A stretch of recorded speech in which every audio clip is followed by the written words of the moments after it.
Hey, how's it going, everyone? Welcome to the Dropped Out Podcast. I'm your host, Roberto, and I have two special people here today, Nelly, Hey. and I also have Brandon. Hello. And today we're going to be discussing a couple of topics here, guys. The first topic we're actually going to get into is in regards to a story that I heard, and I don't know if either one of you guys read the article or heard about it, but I'm going to ask you guys and see if you guys can get it right, okay?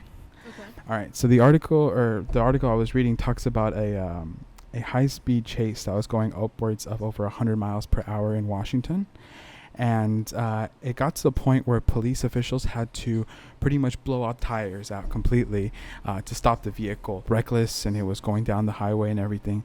Can you guys guess who was driving the vehicle? Like, who do you think would be driving a vehicle?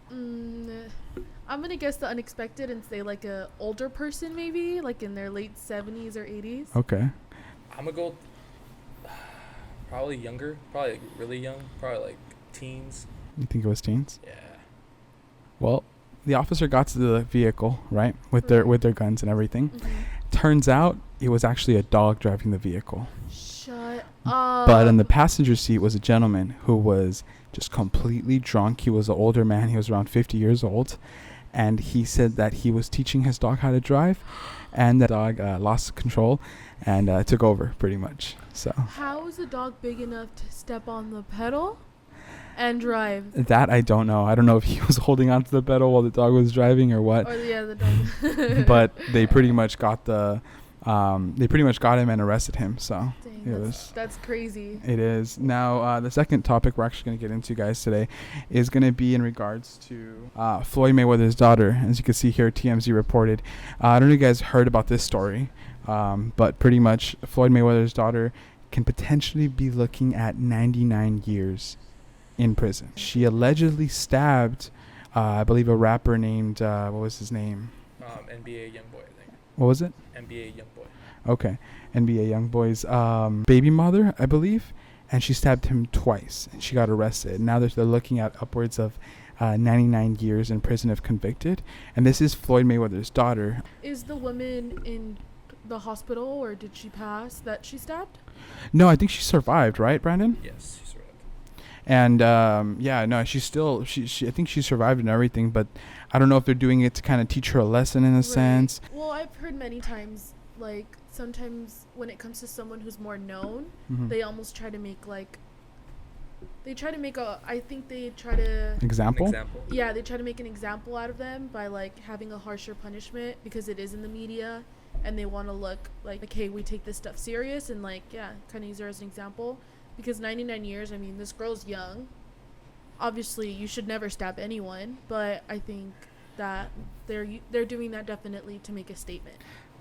What I was wondering is, didn't Mayweather say anything about this? Or? No, I don't think he tweeted or released any statement in regards to thing. I think he's trying to pull himself away from this. Mhm. I know he was training one of his nephews or I believe Yeah. or sons into boxing and stuff, but no, Right. I don't think he's released anything. Now here's the part that drives me kind of, I don't want to say insane, but it kind of irritates me a little bit, is that they're looking at potentially giving her 99 years, right? Mhm. But yet she didn't murder her, she didn't kill anybody, or she didn't really rape Mhm. anybody. So it's like 99 years. There are people who are in jail right now who've gotten maybe 10, 15 years, For actually killing somebody. for actually killing somebody, Yeah. yeah, with Right. evidence and everything. Right. And they're like, hey, now I don't think she's going to get 99 years. I believe there's no criminal history, or she doesn't have any criminal activity on her Right. record or anything. But it's just one of those things. The fact that that's still an option Yeah. is pretty, Pretty crazy. it is Yeah. pretty crazy. I feel I can relate to like the 6ix9ine case kind of thing. Like when he was convicted, like I think they said like 100 something years for him, and he's out right now. So I mean, I feel it's similar to kind of like this, probably like to boost media. I don't know. But potentially, yeah. I mean, that was another situation with 6ix9ine and being released. I think he was looking at 47 to life. I think, Yeah. right? I think there was it was gang affiliation, and it was racketeering charges, gun charges, firing weapons. I think money laundering and drugs too. So there was a bunch there and everything. But now he is released, and he's serving the last 2 months of his sentence at home. If you're famous, don't do anything that's gonna get you in trouble. Yeah, I mean, damn, that's really. I feel like it's a lot. I think 99 years, it's a lot of years, especially for not even killing somebody. But I mean, it's still kind of like you're still kind of have to punish that person for even attempting to kill somebody kind of thing. But I feel like 99 years is a little too much. Yeah, no, definitely. Okay, well, let's move on to our next topic, guys. And it's a topic that we briefly touched on last time, Nelly. I don't know if you remember. We talked a little bit about social media. Okay. Now, in regards to social media, when you think of social media, you think of what, Nelly? The apps that I'm currently on all the time. So like Instagram, Snapchat, TikTok, stuff of that sort. Yeah. Okay, so just overall entertainment, right? What about you, Brandon? It's probably same, just like Instagram. I mean, the apps I usually use is probably Snapchat, Facebook, Instagram, Twitter. Yeah. Well, I think overall social media was designed to pretty much put people together, kind of communicate with them, make it simpler and easy, and even entertain people, keep people updated and posted. But what I've been noticing a lot is that it's getting, especially with this quarantine that we have going on, Right. I feel like it's gotten to a point now where social media is now more of a contest and more of a type of let me show you my life type of thing now. Right. And the problem that I've been noticing is that a lot of people have been getting more and more consumed with it, and they've also gotten like more depressed with it too. Right. I think there's definitely a good amount of research done that proves the negative effects of social media, that proves that it actually can make you more depressed. There is obviously a very negative side to it. Sadly, I'm sure the people that invented it to connect people, like you said, even like find your group of people or find something that you're into. I think it has a lot of benefits for people with small businesses and things of that sort, but yes, definitely there is a negative part to it. A lot of children that are too young to be having Instagram or things like that do, because there is an age limit. I don't know if you guys knew that. There's a lot of sexual predators. There's a lot of just really bad things. Cyberbullying is a real thing. That's definitely one of those things that still is more and more common. Exactly. So. Yeah, I mean, as a person who uses, few Instagram, I probably have to say like it's more negative than good probably. And I think the age restricting is really important, especially for kids that I've heard cases of killing themselves for like a bad comment on their picture or something. I feel overall just a little bit more negative than positive, I would say. Yeah, there's definitely one story that I think I heard and I read about around a year and a half ago. It was a couple that was wanting to do a video, and the video was, I believe, the girlfriend was going to shoot the boyfriend with his 45 caliber gun, and he was going to hold a Bible or an encyclopedia, and he was going to hold it right in front of him, thinking that was enough to stop the bullet. So she shot him a lot, like while they were filming. I think it was on live, killed him, and now she's looking at potentially serving around 35 years in jail and losing her boyfriend. So, and all of this was just for, like you said, attention or whatever the case was.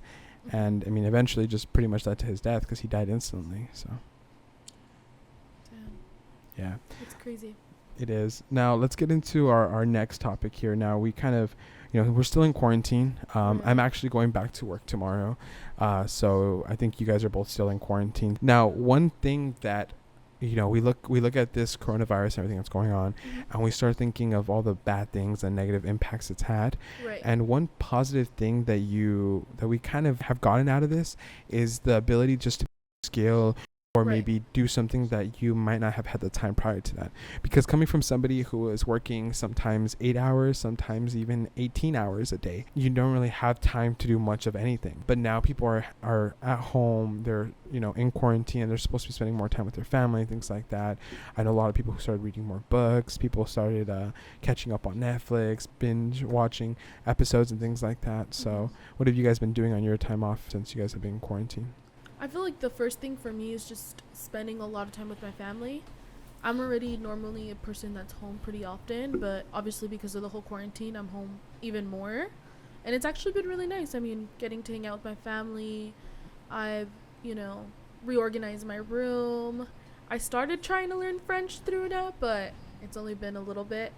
I don't know. I think there's a lot you can do. I want to get back into drawing and things like that. Like you said, Yeah. just trying to find the positive and Exactly. all of this Because, negative. I mean, let's be honest. I hope this doesn't happen again, you know, and it's Right. going to be time that we're never going to really have again, because we're going to become soon back with our lives, whether it's school, whether it's work, whether Yeah. it's whatever things you were doing prior to this. And you definitely don't want to take this moment for granted. I know it's hard for a lot of people. I'm not trying to say like Yeah, no, anything yeah, like that, definitely. but I'm saying, you know, you don't want to look back and be like, oh, well, since I had this free time, I should have done more of this, this, and this. You know? Definitely. Brandon? Yeah, I mean, for my, I've been spending a lot of video games, so I mean, Yeah, of- he lot has. a lot of Warzone. Okay. I've also noticed I've been saving a lot more money now, especially like for a person that like goes to school and like, I mean, goes out probably 3 times a week. I mean, I've been saving like a lot of money, and it makes me kind of realize like I spent a lot of money before this No, but quarantine. Yeah. That's definitely a good thing that you know, you're acknowledging that. You're kind of like, hey, maybe when everything goes back, maybe you won't go out 3 times a week. Maybe you'll go out twice a week, you know, Right. whatever Yeah. the case may be. But no, that's good. Let's get into this next one here, guys. Let's see here.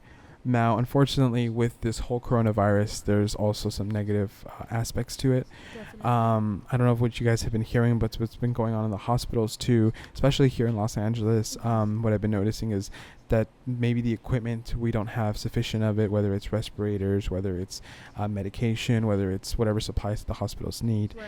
And a lot of older people, unfortunately, because they have weaker immune systems, more prone to pretty much passing from it, because, you know, they have a weaker immune system overall, Mhm. versus the young that have been infected and are currently in the hospital. Mhm. So that's definitely one of those things that you kind of have to see, is that the doctors in the hospitals and nurses have been saying, hey, you know what, this person's 85 years old Right. versus is 25-year-old. If they can only pick one, it's one of those situations where they're going to go with the 25-year-olds, you know, because they've lived a shorter life and they have a better chance of potentially surviving it versus maybe the 85-year-old. What are your opinions on that? I understand like why they're choosing the younger people, but at the same time, like, I think we've talked about this in person about it's fine until it's your parent, your grandparent, that you're like, hold on, that sucks, you know? You don't want to ever have to be you should never be in a situation where you have to pick a person over a person, regardless of, oh, well, he could get better sooner, or he's more likely to live, or anything like that. So it's really sad, but Now, put yourself in the doctor's position. If you had to make a call, knowing that maybe that older person, let's just say that they were related to you, but you're making that call. But as a professional, your professionalism has to come first. mhm. Who are you taking? That's a hard choice. I would talk to both of my patients and their families, and I would hope that one of them would be like, you know what, I want to give it to that person. I understand that that's a crazy decision to make, but I feel like it would help me. So I don't know if I got out of that question, but Brandon, it's a really hard decision. your opinions, and if you want to answer that question, you're more than welcome to. I mean, I live with 2 grandparents, and we've talked about this, and they believe that the youth is more important, especially just because they live life. These young, like, adults are barely beginning to, like, you know, starting to, like, go to work, school. So for their perspective, they feel like they should protect the youth over the elderly. Mm-hmm. So basically, I would say the same thing. Just the youth is, I think, it's more important. Not like more important as in like a person, I guess, but I can say they've lived life 30. So I feel like majority of older people Mhm. that you talk to, Mhm. I feel they're gonna be like give it to the youth, just because I think that's something just as life, you know. I Mhm. think protect the younger people, protect the kids. I feel like they would go to that, but I would have to say also, I think this is why it's so important for people to stay home. The hospitals are a little bit emptier, you know, like this can also help the doctors kind of catch up. I would say everybody please stay home, you know. I know it sucks, but I feel If like you can. yeah, Yeah. I feel like you save lives just staying home.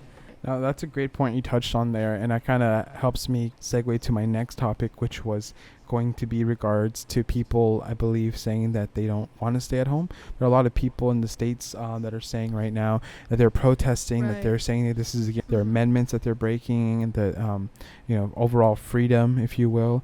And unfortunately, these people are getting to the point now where they're out in the streets, they're protesting, and now it's taking up police officials' time. It's taking up overall, potentially, like you said, getting people sick. And they might not realize it because to them, they're like, well, it's my body. I can do what I want. And to a point, that's totally fine. I totally agree. If you want to, do anything to your body, you're more than welcome to. The problem is this is something that can be somewhat contagious, or it is contagious. Right. And it will lead people, start infecting other people. And you might not do it directly. You might not go around like how there are people who are coughing on other people right now getting arrested for it. But maybe by touching a certain surface somewhere in the public, and now an elderly person or somebody with a weaker immune system, somebody who's prone to maybe catching this and maybe even being fatal to them, now they get it. You directly don't know that, but I guess these people aren't really paying attention to that, or they don't really either care as much. So Right. I would say that as a person, I feel like I'm not worried about myself. I'm just worried about the people I'm surrounding myself, and majority of the times they are older people. It's not really about yourself, it's more about the people you surround yourself, especially for kids. Like, you live with parents, like it's it's to protect your parents, not really to protect you. My thoughts is, well, first, I'm not one to, I'm like, if you want to protest something, go for it. I would never want to get in the way of that, but I think there has to be some type of agreement between all of them. Like, first of all, there's other ways you can protest. We're lucky enough to have technology, use media. Like, don't go out and do, break all the rules that we're trying to keep. I think it's also, personally, I don't think that we should be protesting. I respect people's decision. I just don't think that they're doing it the right way. They're taking children out. They're, not following the 6 feet rule. I saw a sign, a poster that I couldn't even believe was real. They said, it doesn't matter, even if you're sick, come out. Like, who cares? Like, I don't think they understand the severity of it. And I think it's also disrespectful to all the nurses and doctors that are, they have families. They're putting their lives out on the line. And I would feel, if I was a nurse or a doctor, kind of like a slap in the face. Like, I'm working these long shifts, trying to get as many people in and out of the hospital as soon as I can, trying to clear them, and you're trying to make it harder for me. So, yes, I do believe that people have the right to protest, but I don't think that they're handling the situation like they should. They could have one person who is involved in politics, who's involved in anything like that, speak up for them. They can form their own groups online and stuff like that, but definitely be more conscious and aware of all those people that are putting their lives out on the line. No, definitely. We should respect, I guess, others, and especially the doctors that they're not spending time with their families. Like, they're risking their lives every day to protect everybody. I think everybody should just listen to them, and if they tell you to stay home, I think we should. And that's definitely one of those things that we take for granted, is the time that we spend at home. Kind of like what we were saying. Imagine we're here at home, and you have, like you said, doctors, police officers, officials, essential workers that are out there working, trying to save people's lives, and they don't get to see their families as much. They don't get to spend as much time with their Right. loved ones. And for all they know, they have the possibility of them getting infected or catching the coronavirus is a lot higher. And now they potentially not just put themselves at risk, but they put their own families that are at home at risk. Now, I want to get into our last topic of today's podcast, guys. And the last topic is going to be living on a good note, because I feel like majority of the things we've talked about have been negative. a little negative. But you know what? These are things are Things going that are on right. currently- Exactly. yeah, Things are going absolutely. on right now and everything. The last thing I want to get into, guys, is actually in regards to the earth and the pollution. So, Right. believe it or not, because of all this coronavirus and us actually staying at home, it's actually caused a good thing to happen. First thing that I noticed too, actually the pollution in the air and the quality of the air has actually decreased a lot. As you can see here, we have a picture of LA. On the left side, it's actually a lot more consumed. You can actually see fog in downtown LA. And if you look at the picture on the right, this is, I believe, a couple days ago, and you can see it's a lot more clear now. It's very, I believe they were saying the air quality came down around like 70-something% cleaner now. Wow. Yeah, so it's definitely one of those things, and that comes because some of the factories are shut down. People aren't driving as much, so we're not burning as much as emissions and gas and things like that. Because at the end of the day, in a sense, it is killing our planet. And I know there's some people that, hey, you know what, I might not be alive to witness the planet pretty much. They have to consider their kids or maybe their grandkids a lot cleaner. What do you guys think? I think that, yeah, not to say that I understand that a lot of this situation has been bad, but I think it's amazing that, it's almost like our planet needed it. Like kind of like a reset. Yeah, kind of like a reset button, kind of like it needed to breathe almost. It's crazy that, like, not just, in LA. Yeah, of course, LA, it's crazy the change, but I've seen pictures of the canals in Italy, and you can see the fish now. I've heard of that, yeah. In China, like, the it's so much clearer than it used to be. It's beautiful. Like, I think sometimes we're moving so fast that we forget our damage that we've done and everything, and hopefully I'm hoping that this will make people more conscious when everything does return about taking little steps every day to help the planet. No, definitely not taking it for granted.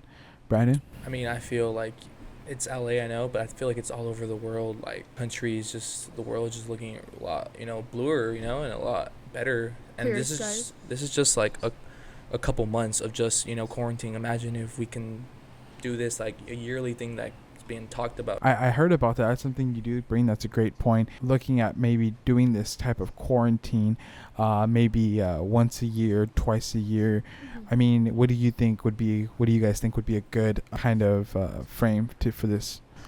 I mean, I would be willing to do something like this, especially this time that it hit us. We were definitely unprepared, and it was for a negative reason that all these things happen.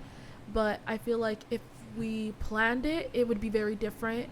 We'd be more prepared. You could save up certain days for work to make sure you're getting paid, and I think that it would help the planet, and I hope that a lot of people would be willing to do it. Of course, there's always going to be those people that are like, no, why should I have to do this? But I think it's a great idea. I feel just like as human beings, like, we have to protect our home, and I feel like I think would be a great thing for the environment, for climate change. All these things would help. No, definitely. I think I could definitely get behind maybe doing this a handful of times a year, but at a very small amount, because I think the problem that we're having is that we've been into this quarantine now closer to a month and a half, or maybe a month and a week, give or take, here in Los Angeles. I know other places around the world, I believe China was in lockdown prior to us too, but I think what happens is it gets to the point where it's too long of a period, and because it's too long, people start to kind of get irritated, annoyed, frustrated, and it gets really hard on them. I would propose maybe doing this at around a holiday or festive time, like, for example, Christmas. Most places for Christmas are closed. It's very rare that anything is open on Christmas Day or even Christmas Eve. Maybe have a 2-day, 3-day, 4-day type of thing where 2 out of those 4 days you're going to be spending with your family anyways inside. Why not extend it for 2 more days just to kind of keep the planet better and kind of help out overall? Yeah, I think that's a great idea. Do you guys have any other opinions or anything else that you guys maybe want to talk about prior to closing out this podcast? Any other topics we covered, or anything you guys want to add? Anything you want to say? The only thing I'd want to add is just to remind people that this is only temporary. I understand that a lot of people are going through horrible things. We've all faced them. We know people losing their jobs, people getting sick, but just remember that this is temporary and that it will get better. Yeah, no, definitely. I would add just like I feel like as society, we're so used to always having to do something, like work. If it's not work, it's school. If it's not school, if it's kids, if it's not, it's family. There's always, always something. We move really fast. We move a lot. I think this is the reason why people are debating even to do this yearly. As society, we are very fast-paced, and I feel like I can see why people would think that's a negative thing, and especially like the economy, people to be more accepting to this change if we would yearly. No, definitely. Well, I think you guys pretty much touched on all the topics, and I just want to say, like, don't take this time that we have, guys, for granted. Take this time to either learn something new, something you've always wanted to do, spend more time with family, maybe even read a book, anything like that, maybe learn French, whatever the case may be, guys, just kind of do that. And once again, just try not to take things for granted and just stay safe as much as possible. And like you said, we'll get through this, right? Yes. Cool. Yeah. Well, guys, once again, I've been your host, Berto, and we have Brandon and Nelly. And thank you guys so much for tuning into the Dropped Out podcast, and I hope you guys have a great day.